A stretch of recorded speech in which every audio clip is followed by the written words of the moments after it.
अलग अलग औषधियों में अलग अलग प्रकार की शक्ति होती है। ब्राह्मी, शंखपुष्पी, अश्वगंधा, उस्तखद्दूस, गाजवान, जटामासी, मालकांगनी, ज्योतिषमती भी उसको कहते हैं, वचा। महर्षि दयानंद जी ने अपने पत्राचारों में भी बार बार लिखा और उसको बताया भी करते थे कि मालकांगनी के 3 बीज रोज खा लो तो आपका मस्तिष्क बहुत तेज रहेगा। उसका नाम है ज्योतिषमती, माने आपकी बुद्धि को प्रकाशित कर देती है, ब्रेन सेल्स को एक्टिवेट कर देती है। बादाम सब लोग नहीं खा सकते।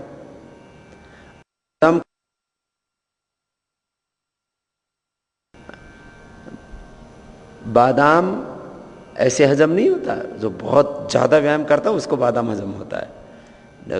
मैंने देखा है जो गरीब आदमी है जो हजम कर सकता है उसको बादाम खाने को मिलते नहीं, और जिनको बादाम खाने को मिलते हैं उनको हजम नहीं होता, ऊपर से खाते हैं, नीचे से खाना पैखाने से निकल जाता है।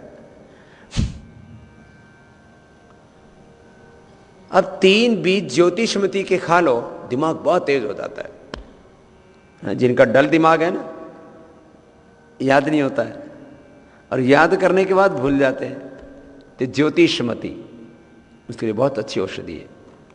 आयुर्वेद में भी इसका बहुत प्रयोग किया हमने। जो अपनी मेधावटी है इसमें भी ज्योतिषमती होता है, मेधाक्वाथ में भी हम डालते हैं। ज्योतिषमती, मालकांगनी उसको बोलते हैं आम भाषा में। 3 से 5 बीज मालकांगनी के रोज खा लेगा, उसका दिमाग बहुत तेज होगा। बच्चों को बचपन से ही औषधियां देनी चाहिए, ऐसा विधान भी किया है। वचा, मीठी बच, सिंघाड़े जैसी होती है वो, 1-2 ग्राम बच वो रोज लेने से दिमाग बहुत तेज होता है। वचा, ज्योतिषमती। पहले तो घरों में रखा करते थे, हर घर में ज्योतिषमती होती थी, हर घर में वचा होती थी। गर्भिणी को भी 1 चुटकी भर ये वचा, ज्यादा नहीं, 1 चुटकी भर दूध के अंदर दे देते थे।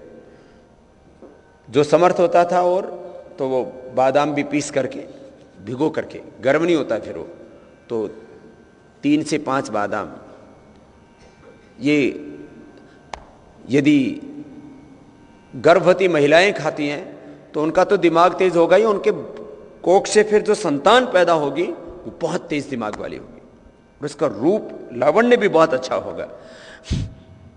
खैर, वचा, ज्योतिषमती, ब्राह्मी पहले हर घर में लगा के रखते थे और उसके पत्तों को पीस करके और पी लिया करते थे ऐसे। ब्राह्मी, शंखपुष्पी, इनके शरबत आदि भी बना के पिया करते थे। ब्राह्मी, शंखपुष्पी, ज्योतिषमती, वचा, अश्वगंधा, उसको उबाल करके पियो तो जल्दी असर करता है, उसका एक्सट्रैक्ट जल्दी असर करता है, इसे खाओ तो भी असर करता है, शरीर से लेकर मस्तिष्क तक बहुत अच्छा होता है। जटामासी मस्तिष्क को शांति प्रदान करने के लिए बहुत जरूरी होती है। आजकल मस्तिष्क में बहुत उत्तेजना रहती है, बहुत स्ट्रेस रहता है। छोटी उम्र वालों का दिमाग स्थिर नहीं रहता, बड़ी उम्र वालों का दिमाग काम ही नहीं करता, फिर नींद नहीं आती है, तमाम तरह की प्रॉब्लम्स। जटामासी बहुत जबरदस्त होती है। अब किसी को ना ब्राह्मी मिले, ना शंखपुष्पी मिले, ना जटामासी मिले, ना मालकांगनी, ना वचा, ये सब क्या करें फिर? तो ये तो मस्तिष्क के लिए मैंने बताया। ऐसे ही फिर हार्ट के लिए, थायराइड के लिए, लीवर के लिए, किडनी के लिए अलग अलग औषधियाँ मैं अभी थोड़ी देर में बताता हूँ। कपालभाति पूरा हो गया, अब बाह्य प्राणायाम करेंगे, फिर उज्जाई करेंगे, फिर इस बात को मैं आगे बढ़ाता हूँ। एक बात कहता हुआ कि जो शक्ति ब्राह्मी में है, शंखपुष्पी में है, वचा में है, ज्योतिषमती में है, जटामासी में है, और सर्पगंधा में है, अश्वगंधा में है, जो अर्जुन में है, जो शक्ति भूमि आंवला पुनर्नवादी, श्रद्धेय आचार्य श्री ने 10,000 से ज्यादा वनस्पतियों और औषधीय पौधों के ऊपर अध्ययन शोध अनुसंधान किया है और वर्ल्ड हब इंसाइक्लोपीडिया तैयार किया है। 10,000 से ज्यादा जड़ी बूटियों के ऊपर। वो 10,000 से ज्यादा जड़ी बूटियों के बारे में जानना, फिर उनको प्राप्त करना, फिर उनका सही सही इस्तेमाल करना, ये सबके बूते की बात नहीं है।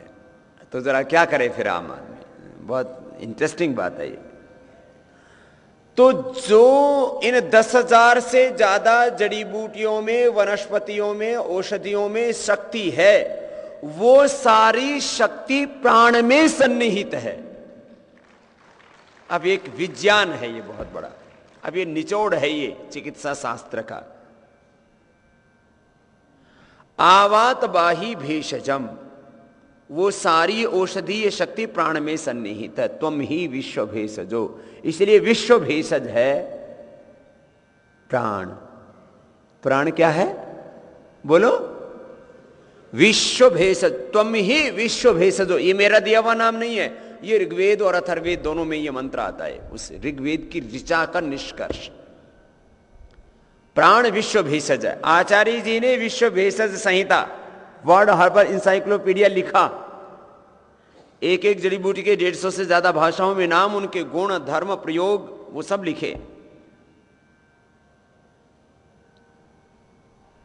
तो हमारे ये यहीं से मैंने इस प्राण विद्या को सीखा है, इस मंत्र से। मैं अपने आप को ऋषि नहीं कहता हूं, लेकिन ऋषि कहते किनको हैं?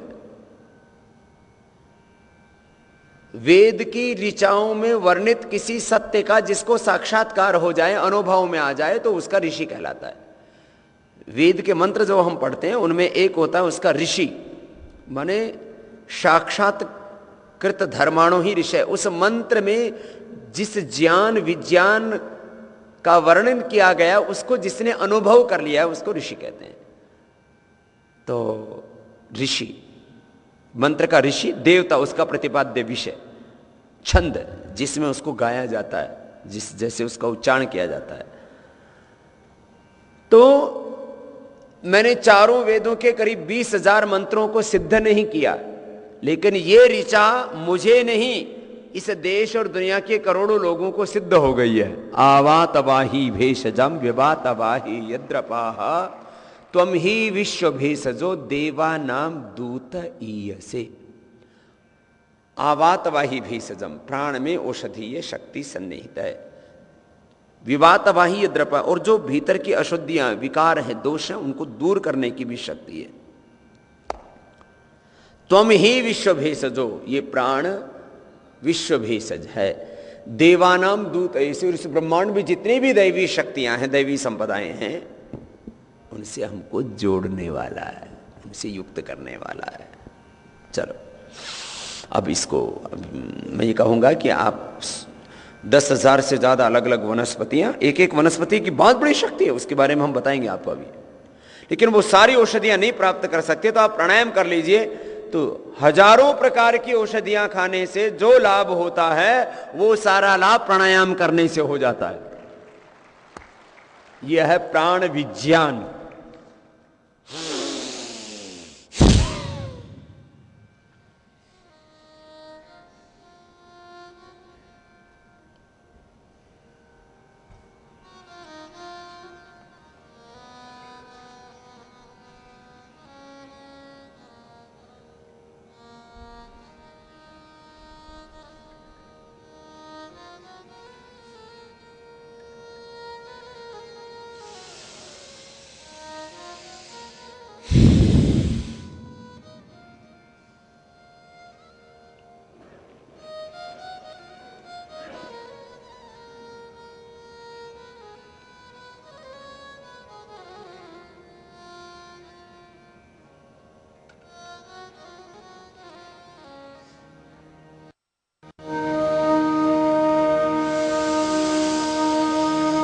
तीन बार कम से कम करना है। और जो योगी बनना चाहते हैं ना, योगी का अर्थ है एक योगी जब अपनी शक्तियों को पूर्ण रूप से जागृत कर लेता है। ये तो बीमारी के उपचार वाली बात कही थी, जरा अगली बात सुन लो।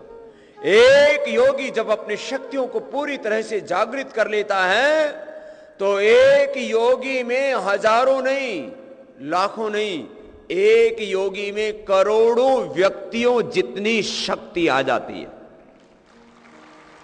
यह है योग का लाभ।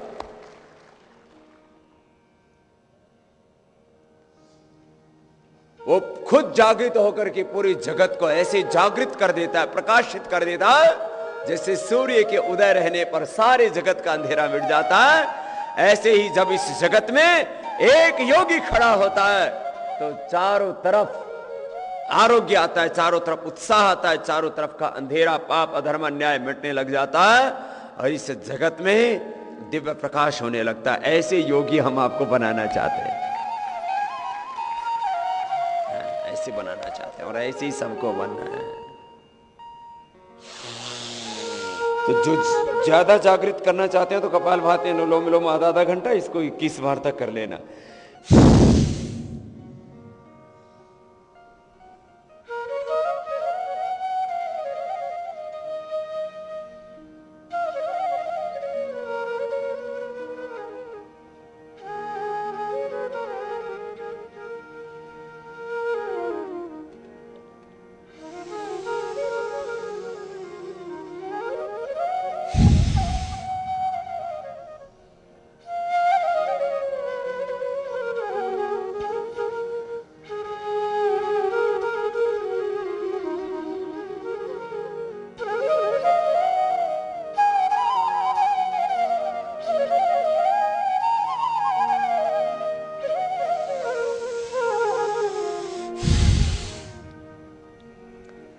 अग्निसार होती है कि श्वास को बाहर छोड़ करके पेट को अंदर खींचा, ढीला छोड़ा ऐसे, और जब शरीर पर पूरा नियंत्रण आ जाता है तो गोल घुमा जाता है।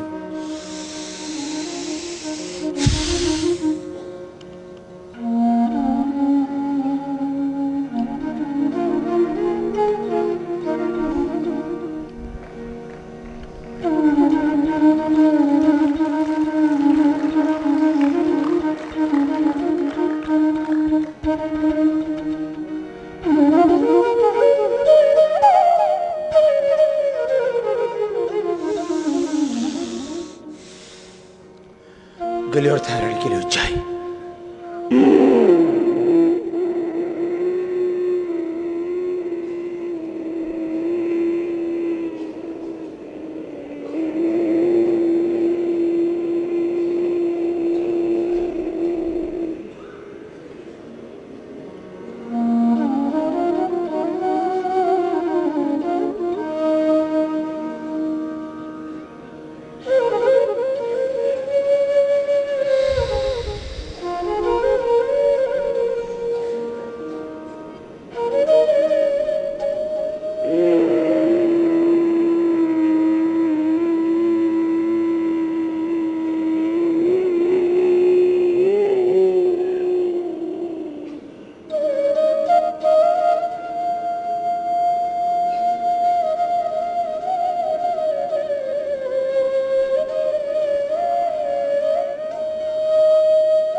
और ऊंचाई के बाद अनुलोम विलोम। दाएं नाक बंद कर लेंगे, बाएं नाक से सांस लेंगे।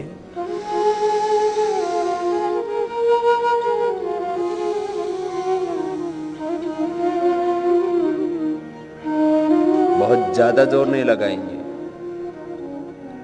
मध्यम गति मध्यम शक्ति।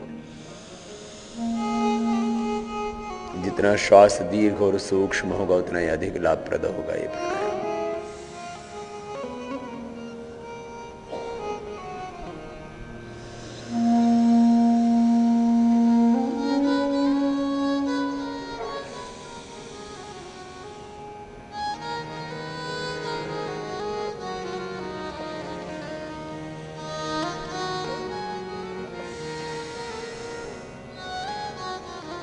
लगातार 10-15 मिनट आप कर पाएं, थक जाएं तो बाएं हाथ ऐसे लगा लेना, लेकिन रुकना नहीं है। ऐसा अभ्यास आप बनाएं। बाएं से लिया, दाएं से छोड़ दिया। हाथ ज्यादा ऊंचा भी मत रखना, ज्यादा हाथ ऊंचा रखने से फिर कंधा दुखने लगता है। हाथ ऐसे रख लेना।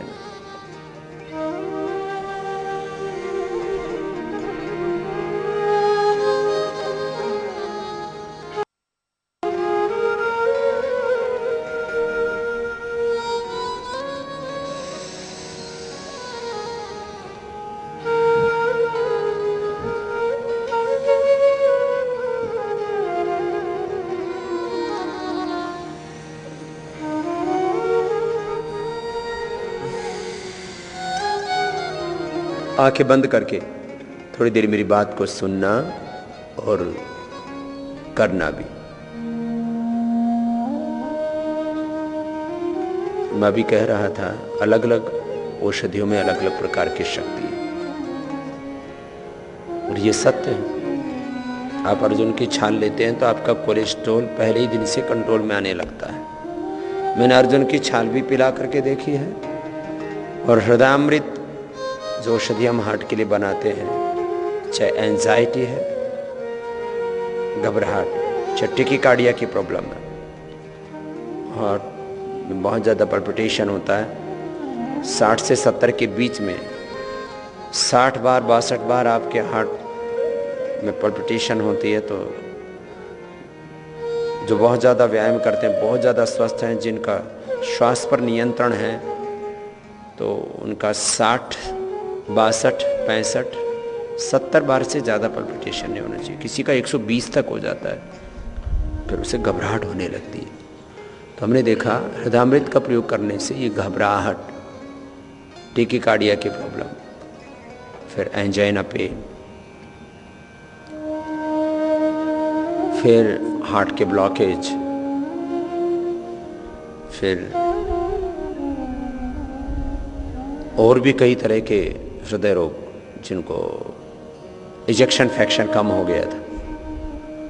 इजेक्शन फ्रैक्शन नॉर्मली 60 होना चाहिए, तो जिनका 20 पर आ गया था इजेक्शन फ्रैक्शन, 15 पर आ गया था, कुछ तो ऐसे थे जिनका 10 तक आ गया था, फिर उनको पेसमेकर लगाना पड़ता है। हमने हृदयामृत का प्रयोग करवाया और अनुलोम विलोम, भ्रामरी, उद्गीत, ये प्राणायाम बहुत ज़रूरी होते हैं। थोड़ा शवासन करवाया, वो इजेक्शन फ्रैक्शन नॉर्मल आ गया। पूरे वर्ल्ड में इसकी कोई दवाई नहीं है। किससे? अर्जुन की छाल से बनी हुई है। इसमें कुछ दूसरी औषधि है, पूरा लिखा हुआ है उसके ऊपर। कोई भी काम हम छिपा के नहीं करते हैं, कोई रहस्यमय बात हम नहीं रखते हैं, बल्कि योग, आयुर्वेद और हमारे वेदों के ज्ञान के ऊपर जो रहस्य का पर्दा पड़ा हुआ था ना, उस हमने तो उस पर्दे को उखाड़ा है, उठाया है। हिरण्मयेन पात्रेण सत्यस्यापि हितं मुखम तत्त्वं पूषन् अपावृणो सत्य धर्माय दृष्टये।